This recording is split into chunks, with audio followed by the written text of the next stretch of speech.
Hello, and welcome to the Good Imaginations podcast. Tonight, we will journey to the snow globe, where you can unwind, reorient yourself, and if you would like, fall fast asleep. Before we begin our adventure, make sure you're settled. If you are seated, get comfortable. Listen to your spine and relax your shoulders. If you are lying down, get your covers and pillow where you want them.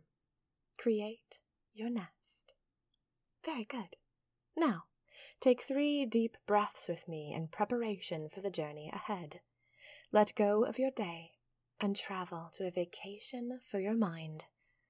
Imagine with me. See, smell, and be present. Breathe with me. In through your nose, out through your mouth. Slow and even. 1,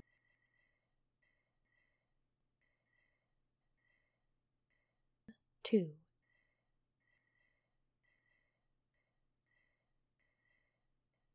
3,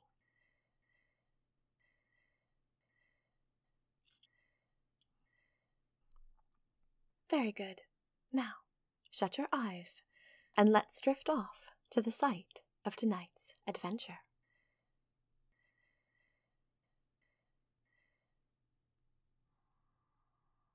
It's snowing, and you're in the mood to do something ridiculous. You've been feeling pent up all day. Numbers and letters and stress, and your brain feels oddly melted. Yuck.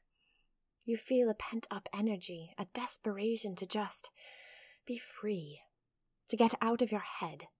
You've done races today, but it wasn't physical, running from here to there. It was races along the pathways of your brain. All day long, thoughts raced up and down the curls of your grey matter, dodging and stressing and running lap after lap as you tried to get things done. Your brain is tired, but your body, it's eager, it's awake, it longs for something. You wanted to shut off your brain and instead do something purely physical. You want to run. You get up and walk to the back door. That's it. You want to run. You peep out the window and survey your small backyard. It's piled with snow, pillowed inches deep, cold and biting. You can just feel it. Suddenly, you know exactly what you want to do. To feel awake and alive, and to do something that's all body and very little brain. You take off your socks, you hurl open your back door, and you dash barefoot out into the snow.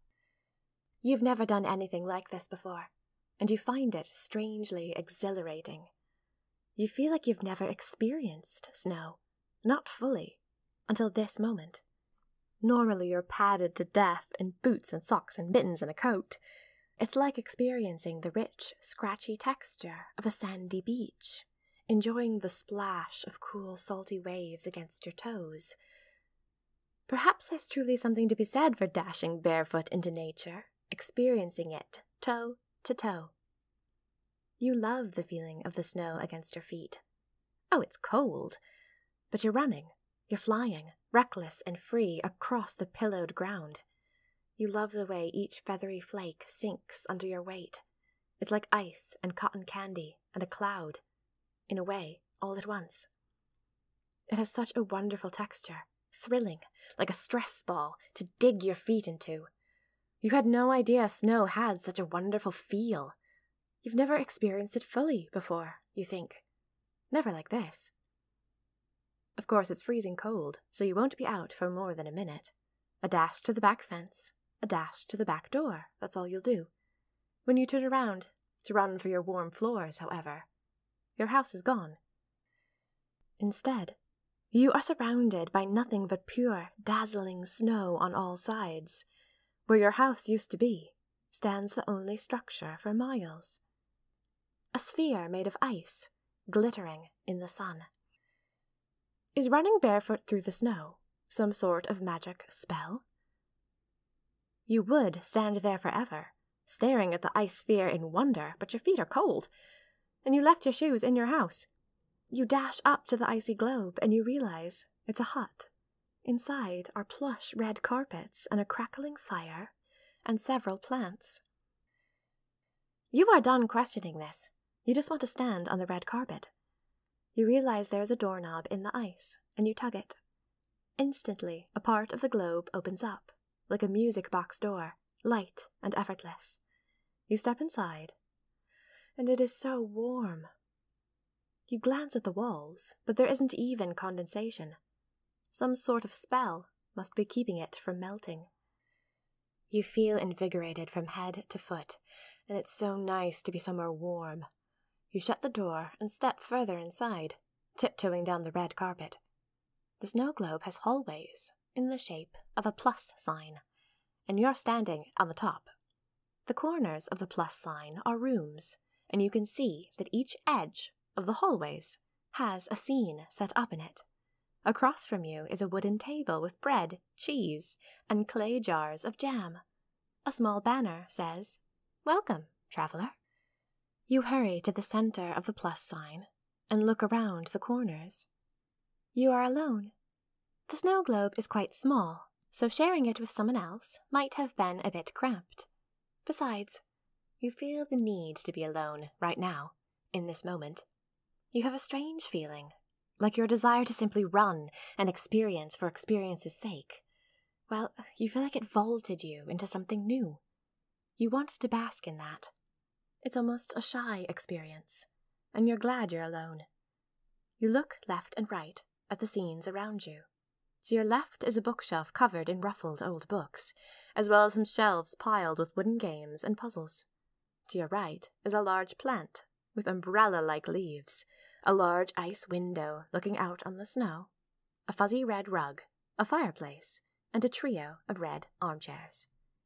Oh yes, you're going to sit over there. The rooms of the snow globe are beautiful, and you can see into them dimly through the ice walls. Each one has a wash basin and a bed. There's something lovely about the stark tranquility, the nearness to the ice and the snow of each room, like winter is the only decoration they need. You, however, don't want a nap, so you leave each of the 4 empty bedrooms alone.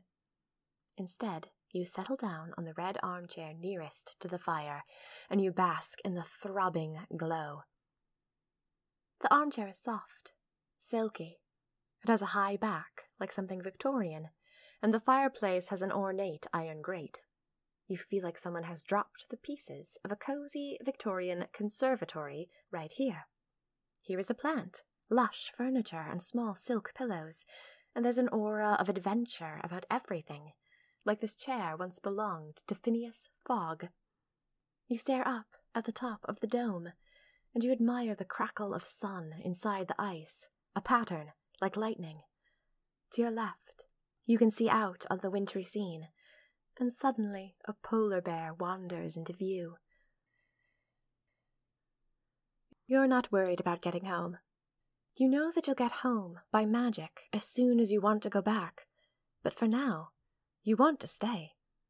You want to watch the sun fade to red, and read ghost stories in front of this fire, and watch a blizzard come down, fierce, while you stay behind this protective sheet of ice. You settle back against the chair and absent-mindedly curl your toes in front of the roaring fire. What an adventure this turned out to be.